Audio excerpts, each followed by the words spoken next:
साहब जी ने कहा एक ही जवाब देना, भ्रमित जवाब नहीं देना कि कभी कुछ बोलो कभी कुछ बोलो। एक बात का अटल रहना अपने पे। जिन बोलो जवाब अनेक। आप अनेक उत्तर मत देना, भ्रमित करने की कोशिश मत करना, एक जवाब देना। मेरे आगे कुरान की। अब वो काजी क्या कहता है, मेरे आगे कुरान, मैं इतना पढ़ा लिखा विद्वान, मुझे पूरी कुरान रटी हुई है, और हमारे आगे आप हिंदू होकर के, आप अनपढ़ होकर के, कुरान का ज्ञान आपके पास नहीं है, आप हमसे प्रश्न पूछते हैं। ऐसे उसको लगा कोई मार ना सके दम। कोई मार ना सके दम, कोई भी एक बात नहीं कर सकता कुरान की हमारे सामने। उम्मीद हुए पूछत हो। आप अनपढ़ हो के और हमसे प्रश्न पूछते हो। कुरान की बातें तुम। कुरान की बातें आप हमसे कर रहे हो, आप हमसे प्रश्न पूछ रहे हो। कुरान तमाम तफसीर। अब उसके अंदर अहंकार का ज्ञान था, वो कहने लगा कुरान ज्ञान तफसीर, कुरान की पूरी जो टीका है, जो अर्थ है, वो पूरा हमें कंठस्थ है, पूरा याद है हमें। मुझको रहे याद। मुझे याद है। मुझसे दी कई खलक। और हमसे कई लोग पढ़ पढ़ के चले गए, कई लोग तालीम ले लेके चले गए, पढ़ की पहुंची मुराद। और उन्होंने अपने मुराद, अपने प्राप्ति की मनोकामना पूर्ण की। हमसे कई अध्ययन कर करके गए, सीख सीख के गए हैं। इस वास्ते तुमसे डरत हैं। आप सिरजी साहब कह रहे हैं, ये महाशय इसलिए हम आपसे डर रहे हैं, इसीलिए एक प्रश्न पूछा है। कोई न लिया बेताब। कोई ना, आप बिल्कुल जोश में मत आइए, आपसे हम बिल्कुल धीरनताई से पूछ रहे हैं, विनम्रता से पूछ रहे हैं, आपको जोश में आने की आवश्यकता नहीं है।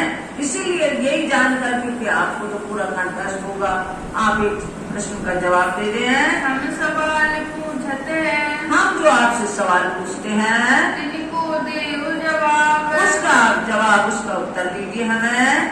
क्यों दुनिया की पैदाइश। अब सिरजी साहब जी ने पूछा, इस सृष्टि की संरचना कैसे हुई, दुनिया की पैदाइश कैसे हुई, लिखी बीज कुरान। कुरान शरीफ में कैसे लिखा गया है, इसके बारे में समझ जवाब दीजियो। बड़े सोच समझ के और साक्षी दे के कुरान की, उसके अनुसार भी जवाब देना।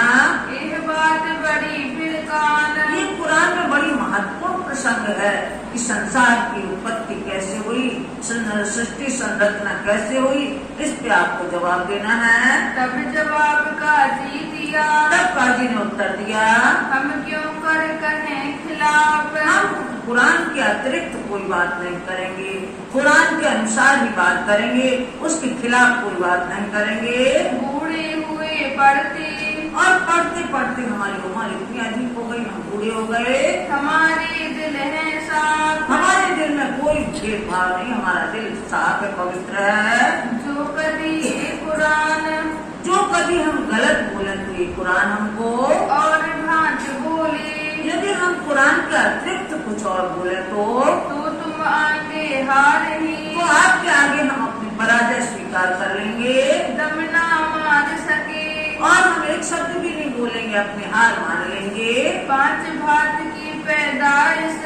सिरजी साहब जी कहते हैं 5 भात की पैदाइश है, लिखी अल्लाह कलाम। अल्लाह कलाम में, यानी कि कुरान शरीफ में लिखी है। खबर कोई ना पावी। लेकिन उसका मर्म कोई नहीं जानता, सब पढ़ने वाले हैं मुसलमान, लेकिन उसका भेद कोई नहीं बता सकता।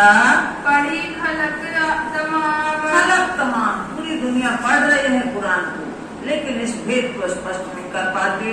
तब कुरान आगे धरी। इनने ये तो कह दिया, तब सिरजी साहब ने उनके सामने कुरान रख दी, जो रहर में पधरी हुई थी, कि भाई ये है आपके सामने, और आप खोल के बताइए कहाँ लिखा है। खोल देखो किताब। किताब खोल करके देखो, अपना ग्रंथ खोल के देखो। तिलकल रसूल में लिखा। सिरजी साहब जी ने ये भी बता दिया, तिलकल रसूल नामक सिपारे में ये बात लिखी है। आया नहीं जवाब। अब उनसे जवाब देते नहीं बने। कुन सीधी पैदा हुए। फिर सिरजी साहब जी ने बताया, पुण्य से, पुण्य का तात्पर्य है हो जा, यानी सृष्टि बन जा, पुण्य से पैदा हुई। अब जिस तरह से आदि नारायण का बताया है, कि एको अहम बहुश्याम, मैं एक हूँ बहुत हो जाऊं। ऐसे कुरान में कहा गया है पुण्य। पुण्य शब्द कहने का अर्थ है हो जा, यानी बन जा सब। तो जीव सृष्टि की उत्पत्ति ऐसी हुई, ये जो आम खलक जिसको आम खलक कहते हैं, जीव सृष्टि को आम खलक की इस तरह उत्पत्ति हुई। एक कहे एक हाथ से और एक कहे एक हाथ से, हजरत मोहम्मद साहब एक हाथ से इसकी पैदाश है, दो हाथों कहे हक और दो हाथों कहे हक। एक से सतगुरु श्री देवचंद जी और एक से महामती श्री प्राणनाथ जी, इस तरह से हुआ। और एक जमात को और एक जमात वहां से यानी ब्रह्म सृष्टियों को परम धाम से उनकी सुरताओं को वैसे लिया है। उनकी परात्म वहाँ बैठी हुई है, उनके तन वहीं बैठे हुए हैं, उनकी सुरता यहाँ खेल में आ गई। ले आए उठाए इब्तिदाए इब्तिदाए प्रारंभ से, जब से सृष्टि बनी तब से वो ले आए संसार में, इस ब्रह्मांड में। और एक खिलकत और से और एक खिलकत और है जिसको ईश्वरीय सृष्टि कहते हैं, वो अक्षरधाम से आई हैं। ये पांचों की पैदाइश इस तरह से 5 की पैदाश हो गई। तब पूछा अब्दुल रसूल को तब सिद्धि साहब जी ने प्रश्न किया अब्दुल रसूल से कि अब हमने ये तो बता दिया, अब आप ये बताओ कि आप किसमें से हो, कौन सी पैदाइश में से हो आप? तुम हो किन में? आप किसमें हो, कौन से समुदाय में हो? जीव सृष्टि में हो, ब्रह्म सृष्टि में हो या ईश्वरीय सृष्टि में हो, किसमें से हो आप? अब सच बोलियो, आप सत्य सत्य बोलना। तुम पैदाइश जिनसे आपकी पैदाइश जिसमें से हो आप बता दें। तब काजी के दिल में अब काजी के दिल में भड़बड़ी मच गई कि क्या जवाब दें हम? भाई जो दुधली दूसरी की कर्तव्य विमूढ़ हो गया कि मैं क्या बोलूं क्या ना बोलूं, ऐसी उसकी अवस्था हो गई। जब जवाब आया नहीं, जब उससे जवाब देते नहीं बना, तब बात कही बिचली, तब पिछली बात कर दी, इधर उधर की मिला के बात कर दी, कोई स्पष्ट जवाब नहीं दिया। तब बल दीवान ने अब बलदीवान सभी लोग बैठे थे, उन्होंने बुलाया था। बलदीवान कहने लगे भाई अपनी बात से आप मुकर रहे हो, आप स्पष्ट जवाब नहीं दे रहे। कही ये मियाँ तुम्हें ये मियाँ आप सही उत्तर नहीं दे रहे हैं, अपनी बात पे बिल्कुल कायम रहिए। आप भूल की बात करत हो, आज जो भूल की बात कर रहे हैं, आप स्पष्ट बात नहीं कर रहे हैं। छूटा वह हुक्म और जो तुम्हारा आदेश था, तुमने स्वयं कहा था कि अगर हम कुछ गलत बोले, कुरान के हिसाब से ना बोले, तो हम अपनी पराजय स्वीकार कर लेंगे। तब काजी कदमों लगा, तब काजी विनम्र होकर के सिद्धि साहब जी के कदमों में लगा, कदमों में झुक गया। किया सजदा हक, किया सज्जा हक, यानी सत्य पर ब्रह्म परमात्मा को उन्होंने सिद्धा प्रणाम किया। हम तहकीक पहचानिया, हमने निश्चित पहचान लिया है कि आखिर जमा इमाम मंदी स्वरूप यही है। ये बात बड़ी बुजुर्ग, ये बड़ी श्रेष्ठ बात है जो हमने पहचानी है आज। तब बल दीवान ने तब बलदीवान को संतुष्टि हुई, जो वो चाहते थे कि शास्त्रार्थ कराएं, हम कितना ज्ञान रखते हैं सिद्धि साहब, ये उनकी नजरों के सामने आ गया। काजी से पूछिए, काजी से पूछा कि तुम केवल बोल रहे हो कि इस पे अमल करोगे? मुसाफिर सिर पर धर कहो, और पहली बात के पक्के होते थे। काजी ने कहा कि तुम जिस धर्म ग्रंथ को मानते हो उसको सिर पर रख के कहो ये बात कि हमने देखा है इमाम महदी स्वरूप को, आप अपने सिर पर कुरान शरीफ रखिए, फिर जवान निकालिए, सच बताओ जी। और जो सत्यता है वो बताइए आप कुरान रख करके। तब जवाब काजी दिया, तब काजी महाशय ने जवाब दिया, मुसाफिर सिर पर हमारे सिर पर मुसाफ है, हम उसी को प्रतीक मान करके, उसी को हम मान करके सत्य बोल रहे हैं। जो हम झूठ बोले, यदि हम झूठ बोलते हैं तो यही हमको मारे, तो यही कुरान शरीफ हमें मारेगी, यानी हमारा अंत हो जाएगा यदि हम झूठ बोलेंगे तो। तहकीक जमाने का खाविंद, निश्चित ही आखिरी जमाने के खाविंद है, मालिक है, आखिरी जमाने इमाम महदी स्वरूप यही है।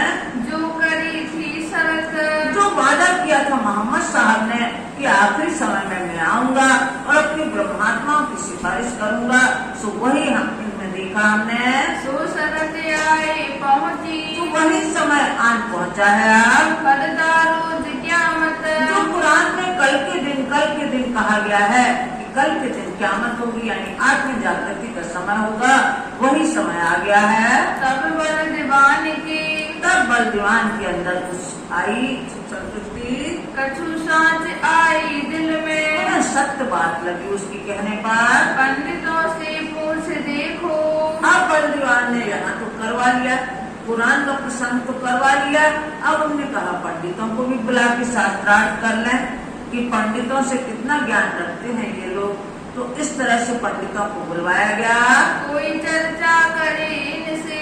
कोई आकर के इनसे चर्चा करे, शास्त्रार्थ करे। तब सुंदर वल्लभ बद्री। तब उन्हें बड़े विद्वान जो कहलाते थे उस समय में, सुंदर दास, वल्लभ दास और बद्री दास, इन विद्वानों को बुलाया, इन पंडितों को बुलवाया। और बुलाए पंडित। और भी अन्य पंडितों को बुलाया। इनको लगे पूछने। और इनसे प्रश्न पूछने लगे श्री कृष्ण के बारे में, त्रिधा लीला के बारे में, भागवत के बारे में इनसे प्रश्न होने लगे। ये बात कैसी ये बात कैसी, इसका जो प्रश्न जो पूछे गए वो बताइए।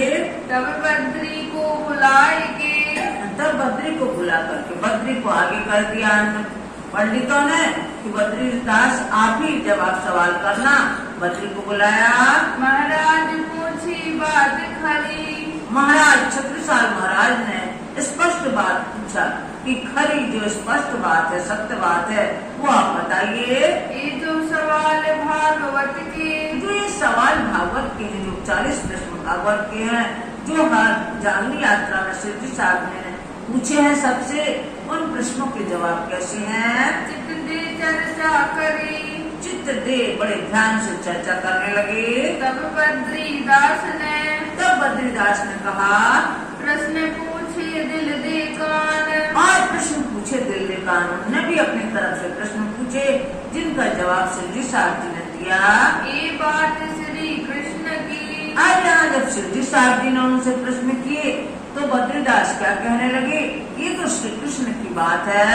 कोई ना बिना भगवान। कोई ना बिना भगवान, ये तो भगवान की बात है, भगवान ही स्पष्ट कर सकते हैं, मैं नहीं उनका भेद बता सकता। तब श्री महाराज ने। तब श्री महाराज छत्रसाल को बड़ी तसल्ली हुई। पाया बद्री पर सुख। बद्रीदास पे बड़ी प्रसन्न हुई कि जो स्पष्ट बात थी उनके मुंह से निकल गई। रस रहा चर्चा में। इस तरह चर्चा में बहुत आनंद आ रहा था सबको। कहा न जाए मुख। कहा न जाए मुख। उस शास्त्रार्थ में इतना आनंद आ रहा था महाराज छत्रसाल को, सबको, जो मुखार से नहीं कहा जा सकता। आधी रात उपरांत। आधी रात तक हो गई थी। इसके पश्चात बद्रीदास अपने पंडितों के बीच में जाते हैं जहाँ वो लोग ठहरे थे। घरों गया बद्री जब। बद्रीदास जब घर पहुँचे सब पंडितों मिलके। सब पंडितों को कौतूहल था कि ये क्या बात करके आए हैं, कौन सी बात सिद्ध करके आए हैं, जीत के आए हैं कि हार के आए हैं। सब मिलकर के पूछने लगे। बातें पूछी तब। सब बातें पूछने लगे बद्रीदास से। कैसी तुम चर्चा करी। तुमने वहाँ कैसी चर्चा की है। कैसा दिया जवाब। और उनके प्रश्नों का कैसा जवाब दिया। मैं यथार्थ बोलिया।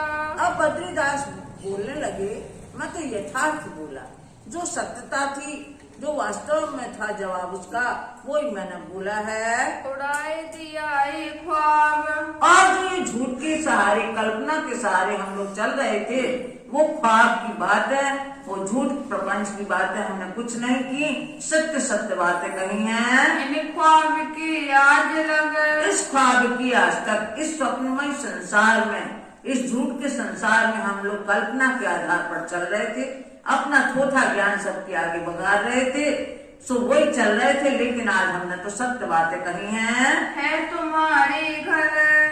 अब वो सब पंडित कहने लगे, उन्हीं असत्य बातों पर, उसी थोथे ज्ञान पर तुम्हारा परिवार चल रहा था, तुम्हारी रोजी रोटी चल रही थी, तुम्हें पैसे मिल रहे थे, अब तुम सत्य बात करके उनको जिता के आ गए, तुम हार गए।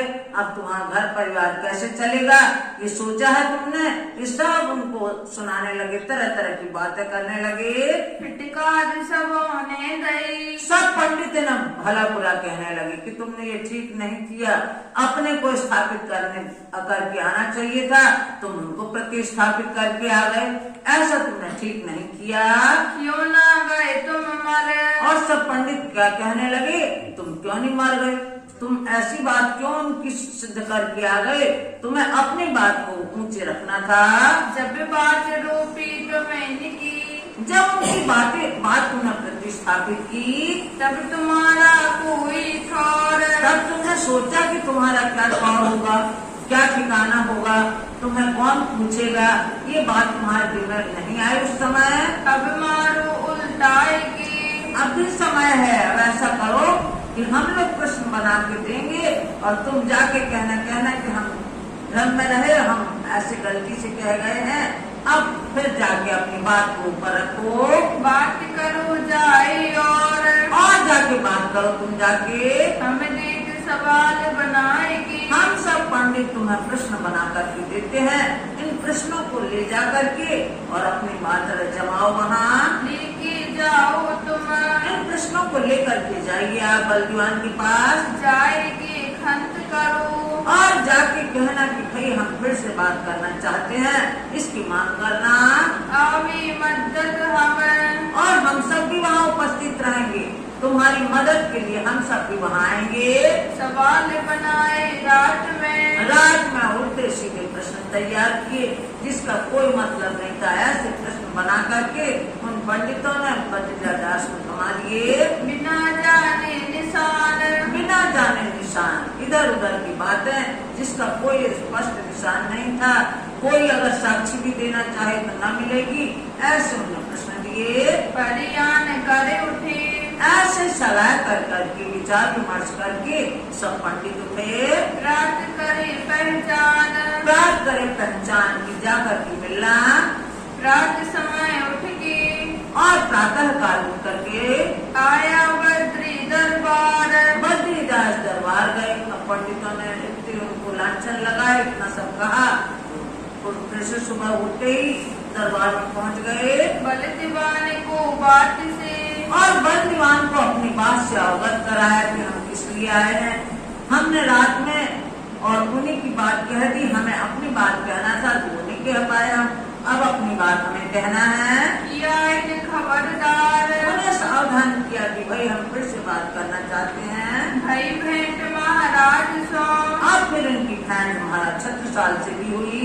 अब की बात करे और महाराज छत्रसाल समझ गए इनकी दुविधा वाली बातें, रात में कुछ और बात कर रहे थे, अब कुछ और बात कर रहे हो, तुम्हारी बात का कोई ठिकाना है, इस तरह महाराज छत्रसाल कहने लगे। तब पूछा महाराज ने, तब महाराज छत्रसाल ने पूछा, रात की बात गई किस ठोर, रात की बात जो तुमने कहा था कि भगवान की बातें भगवान ही स्पष्ट कर सकते हैं, ये बात कहाँ चली गई, जो तुम अपने मुखारबिन से कह रहे थे उसका क्या हुआ, अब तुम दूसरी बातें करने लग गए।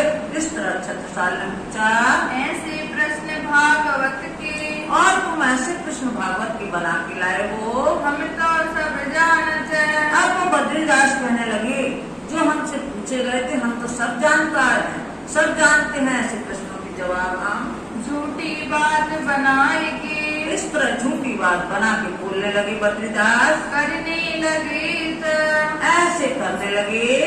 तब उस महाराज को, अब महाराज छत्रसाल कोई छोटे मोटे तो थे नहीं, ये भी कलम और लेखनी, मतलब इस लेखनी के और तलवार के धनी थे, ये भी एक कवि हृदय रखते थे और विद्वान थे, सब कुछ ज्ञान था, शाकुंतल के अवतार थे, वो समझ गए इनकी बातें, उन्हें बहुत क्रोध चढ़ा, चढ़ी बड़ी रीस, बहुत क्रोध आया बद्रीदास के ऊपर कि देखो ये अपनी बात से पलट गए, रात में कुछ और कह रहे थे, अभी कुछ और कहने लगे। तभी बुदिलाए को गुरु ना करे, अब इतना क्रोध आया, उन्हें इतना गुस्सा आया कि एकदम जोश में वो कहने लगे कि जितने भी बुंदेला हैं ठाकुर परिवार, कोई भी इन पंडितों के हाथ से पाग नहीं बनवाएगा। पहले राजा और राजा कुंवर जो होता था, उत्तराधिकारी बनता था, उसको पाग बनवाई जाती थी पंडितों से, उन्हें यथो सम्मान से विदाई दी जाती थी। अब कोई भी बुंदेला जो होगा वो इनके हाथ से पाग नहीं बनवाएगा कोई ना नवाबे शीश, और कोई इनको सिर नहीं झुकाएगा, कोई इनका सम्मान नहीं करेगा। इनकी पति सिर पर है, इनकी पट्टी सिर पर, जो सिर पर बांधेंगे ये पाग, कोई नहीं बनवाएगा। अब बांधो जिन कोई भी मत बनवाना इनसे। बुंदेलों की जात में, और बुंदेलों की जात में इनको उठो ना सोए, और यदि आ भी जाए सामने तो इनका सम्मान नहीं करना, उठ के सम्मान नहीं करना। जिस तरह कोई पंडित आता तो सब राजा महाराजा उठ जाते थे, तो ये आ जाए तो इनको उठ के सम्मान भी नहीं करना। सुंदर वल्लभ बद्री, और कहने लगी सुंदरदास, वल्लभदास, बद्रीदास, भली मिली कली माही, ऐसे कलयुग में इनकी बुद्धि मिली और सब इन्हें चौपट कर दिया। जो उसने वाहवाही लूटी थी रात में, उसको भी बिगाड़ दिया इन सब ने मिलके। 14 विद्या निपुण है, 14 विद्या, संसार की विद्या तो जानते हैं, लेकिन आत्मविद्या, आत्मज्ञान का जरा भी इनको ज्ञान नहीं है। पर एक जानत नहीं, लेकिन वो ना के बराबर है। जो आत्मज्ञान नहीं है इनके पास, वो ना के बराबर है। फिर बल दीवाने आगे, फिर बल दीवान के सामने भाई जो चर्चा जोर, भाई चर्चा, इसी बात पे जोरदार चर्चा होने लगी। सब पंडितों मिलके, सब पंडितों ने कहा, अब उन्हें पश्चाताप होने लगा कि बड़ी गलती हो गई अपन से, ऐसा नहीं करना चाहिए था, अपन तो अब कहीं भी नहीं रहे। जो थोड़ा बहुत सम्मान रहना था वो भी जाता रहा। अब बलदीवान को मनाने लगे। मेरा चित दिया मरोर, बद्रीदास कहने लगे, सब पंडितों ने मिल करके रात को हमें ऐसा हमारी बुद्धि को फिराया कि तुम जाके ऐसी ऐसी बात करना, सो हमें फिर आना पड़ा। इस तरह से बलदीवान से चर्चा करने लगे। चीर भाई सब पंडित, जेर यानी परास्त होंगे, अपना सा मुंह लेके रह गए सभी पंडित। फतेह भाई इस्लाम, और धर्म की विजय हुई। काफर होशियार होएगी, काफर मुंह, जिनके अंदर झूठ फरेब था, वो श्याम होकर के, यानी अपने लज्जा के कारण वो यहाँ से गए, ले गए अपने ठाम, अपने स्थान पर चले गए। एक बात इत और भाई, अब ये दो वाक्य हो गया, एक तो पुराण का शास्त्रार्थ हुआ और एक वेद शास्त्रों के अनुसार शास्त्रार्थ हुआ। अब एक घटना और घटित होती है यहाँ। सब कुंवर ठाकरों में, अब सिद्धि साहब जी को आए पद्मावती पुरी धाम में 5000 सुंदर साथ आया हुआ है। सबकी व्यवस्था हो रही है, मोदी खाने की व्यवस्था है, सब व्यवस्था हो रही है। लेकिन महाराज छत्रसाल को ये पता नहीं है कि इनकी ये व्यवस्था होती कहाँ से है, ये कहाँ से खाना पीना खाते हैं, कैसे इनकी रोजी रोटी चल रही है, इतने सुंदर साथ का कैसे गुजारा हो रहा है, ये उन्हें सोचने की फुर्सत नहीं थी।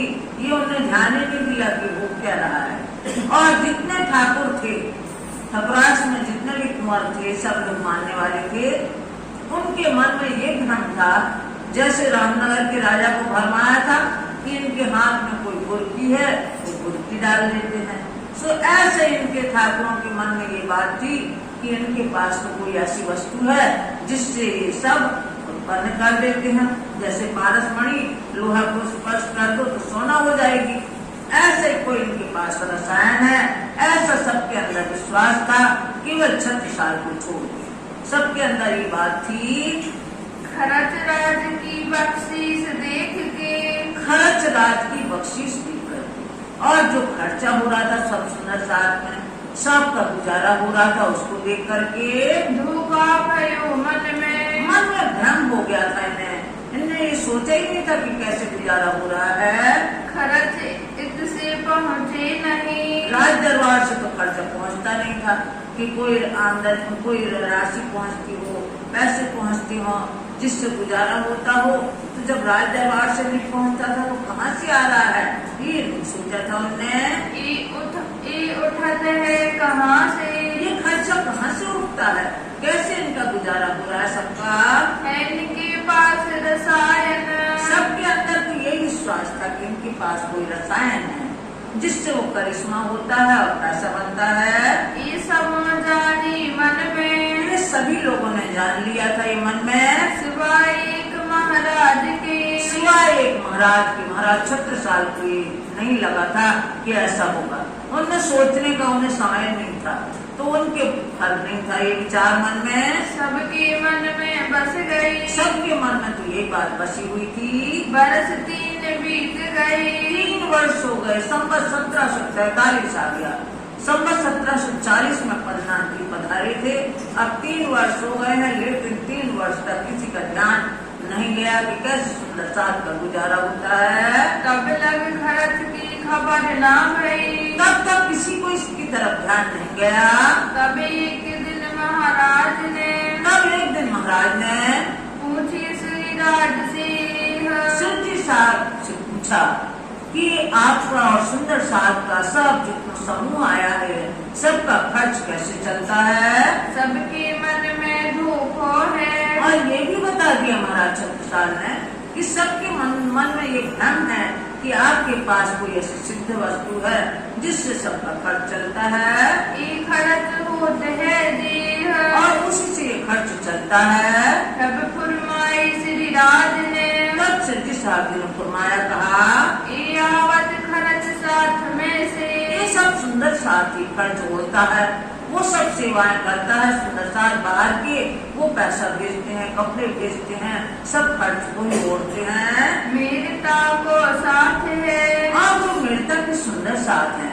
राजा राम भाई और छानन भाई वो भेजते हैं पैसे, और कंबल भी भेजते हैं, हर तरह के कपड़े भी भेजते हैं। सो भेजत है हमें, सो हमारे पास भेजते हैं। तब महाराज मन में, तब महाराज ने मन में लिया कि मुझे आज तक पता नहीं कि मेरे घर में इतने लोग रह रहे हैं और मुझे पता नहीं कि इनका खर्चा कैसे चलता है। उनके मन में ये बात जानकर के बहुत दुख हुआ, बहुत दिल गिर भाई, बड़े दुखी हुए। हम ब्रह्म सृष्टि के साथ में, हम ब्रह्म सृष्टि कहलाने योग्य नहीं है।